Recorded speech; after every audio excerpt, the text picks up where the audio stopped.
Welcome to the Intuitive Hour with psychic medium, author, and intuitive life coach, Michelle Beltran. The Intuitive Hour will empower you to learn how to magnify your intuitive voice. Listen in and expand your understanding of what it means to be psychic and how to awaken, amplify, and trust your inner voice.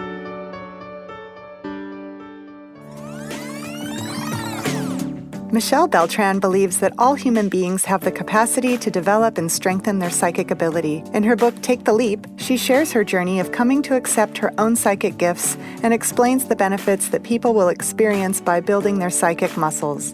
Encouraging self-awareness and empowerment, Michelle gently takes readers down the spiritual path and opens the door to the unseen world that surrounds us. If you believe that there is more to life than what can be seen and easily explained, then this book is for you.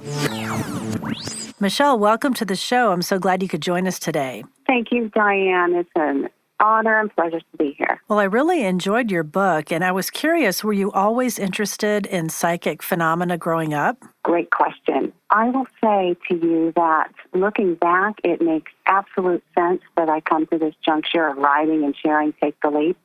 Diane, despite a career in law enforcement, which I find many do, in fact, raise a bit of an eyebrow to, yes, I have had a love and a passion and a desire for the metaphysical. It has been a life theme. My first psychic reading was at age 9. I am a second-generation psychic. My mother is a healer and energy worker and psychic. And, I grew up with a mom who made connecting with your inner self normal.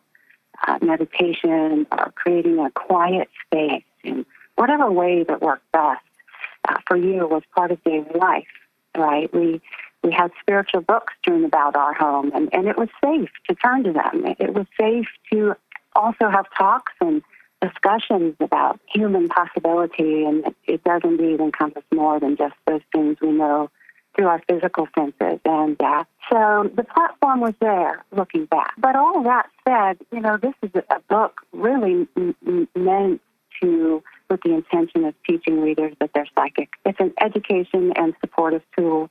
My hope is that it assists them in tapping into and exploring and developing their inner voice. That's great that you had that early connection with those kind of topics. That was definitely something I didn't have growing up. I was always interested in metaphysical and paranormal things as well and kind of pursued that on my own. But I always loved tarot cards and things like that. But it did, like you said in the book, it did take you until you were older to really kind of embrace it and explore it. And I was curious at the turning point for you that you decided to go full-time into developing your own psychic abilities further. Yes, right. Well, I'd say that, in my mid-20s, interestingly enough, I developed a voracious appetite for the metaphysical. And I found myself reading and reading and reading, having no expectation of where I am sitting today, mind you. At that juncture, I would, some of HayHouse's own, James Von Prague, John Holland, Wayne Dyer, Deborah King, a former teacher of mine. I just found myself reading and reading these books, and then, some years later, I came to a point in life where I sort of bottomed out, and job and finances and home and relationship, all in one fell swoop, just seemed to tumble. And the beautiful thing about bottoming out, Diane, as we know, is that there's no other way to go than up. And so that juncture really inspired me to go within. And that's the point, which is quite common for a person interested in making that next step into that, really going in whatever way that works for them.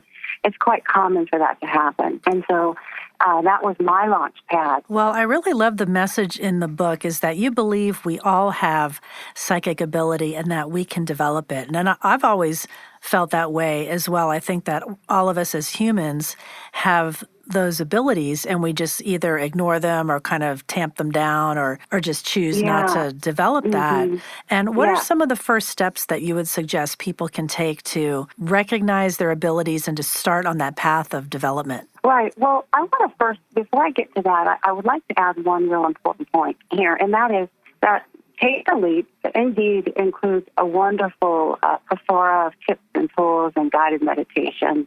We discuss dreams and remote viewing, body-mind connection, how to access sensibilities and even mediumship. But one of the things I really wanted readers to come away with and understand as they begin on this journey is that it's not about being psychic.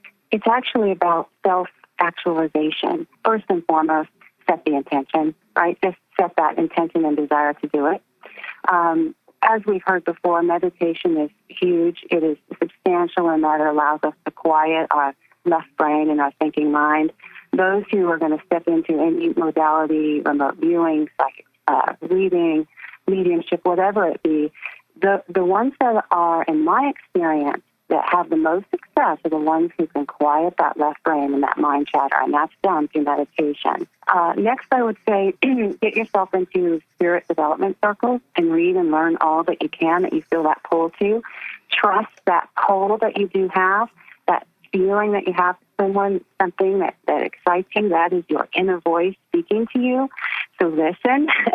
That particular thing then is meant for you, be it numerology, astrology, what have you. And then this should be fun. That said, it's not a game. Great discretion comes with this ability. People's lives and your own life are at stake here. So it should be fun. So do keep that in mind. And the final thing, Diane, is that this is building your psychic ability is very much like a muscle. With practice and practice and practice, it grows better and better. So remember to take time for that each day or every other day, how it fits in your schedule. I've heard from other HayHouse authors, because you also talk about mediumship in the book, that all mediums are psychic, but not all psychics are mediums. And would you agree with that? Indeed, I absolutely concur with that. Absolutely do. And when were you able to get in touch with your mediumship abilities? I love that question, and I know the exact time when that was. I was in the early stages of my development. For me, it was just, I would say, about 2 months after I began formal education that I began seeing impressions and hearing things and feeling through the gift of clairsentience. I was in a group reading with all of my cohorts who were learning as well. And so this particular spirit came in, and it was a male energy, and he walked to the woman who was receiving the reading and knelt down and said to her, "I wanted to be married. I'm sorry." And I don't remember the exact words, but it was words like that. And so when I conveyed those words and told the readee what I was seeing, she burst into tears. Apparently, she was to be married to this person not too long ago. She knew who it was, and they had passed in very quickly in an accident. And so that was my first very, very pivotal and highly emotional connection with spirit. She had to take a breath, take a few minutes, and just kind of gather herself. And I will add that it was not at that moment that I knew. It took later to realize and learn after my gifts were developing what had happened. Wow, that's so amazing. What an experience. Yeah, that's pretty incredible. It was indeed. It was indeed. What do you hope that people get from the book? Like, what would be your wish for the readers? I would like for readers to come away with an understanding that they are psychic. We all are. The ability to tap into your intuition, as I mentioned earlier, is just like a muscle. It grows with intention and practice. It's achievable to anyone. The final thing I would add to this is that the development, Diane, of your intuitive voice is natural and safe. There's nothing to fear. Quite frankly, I would say that it's normal. Well, I know a lot of people are going to be inspired to take that leap, grab the book, and maybe start down their own path. And you're on social media. People can find you on Facebook and also through your website, Michelle Beltran, BELTRAN.com. And also you have a podcast that people can check out, The Intuitive Hour, Awaken Your Inner Voice, and that's available through iTunes. So you've got a lot going on. I do indeed. Thank you. And I sure look forward to hearing from anyone should they have any questions or like to know more about the book or offerings. Yes. Well, thank you so much for spending some time with us today. Thank you, Diana. Again, it's sure been a pleasure and honor. Thanks for listening to the Intuitive Hour with Michelle Beltran. If you like what you heard, please share our podcast with a friend. And be sure to visit michellebeltran.com to get Michelle's popular Develop Your Clairvoyance ebook.